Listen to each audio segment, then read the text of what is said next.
Umthandeni Gcokama Elisha kwaManqele usedlulisa amazwi ke amakhulu kakhulu ke inkundleni zokuxhumana ke ezibongela ke kubantu ke abamesekile ke kutheni ke anqobe ke indondo ke kaMaskandi ke enkulu kunazo zonke izindondo ezike ifinyelele emagcikweni kaMaskandi.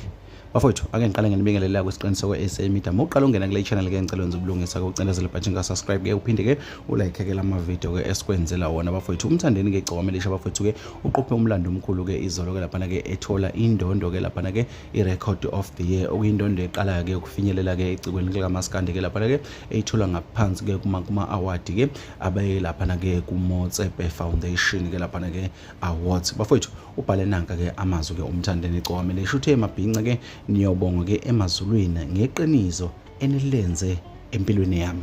Amazwi lawo abhalwe umthandeni Gcokama Elisha kwaManqele ke lapha ke ezibongela kubantu esho ukuthi ke bayobongwa emazulwini ngeqiniso abalenze empilweni yakhe.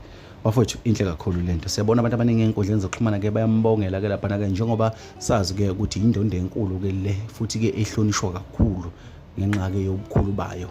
Umthandeni ke ngenhlahle enkulu ngengoma yakhe Paris ke ukwazi ukuthi ke ayithole ke le ndondo ayithathe ke ayibhekisele phansi ehlihluwe emdletsheni okuyinto bafowethu ke enhle kakhulu ke lesigcizelelayo ukuthi ngathi ngaqhubeka njalo ke nakwamanye amaciko ke ifinyelele ke kuwona njengoba ke kubonakala ke ukuthi ke akukho kungenzeki kubantu njengoba ke nomthandeni ke kukwazekile noma ke kwenzekile ke kweGcokama.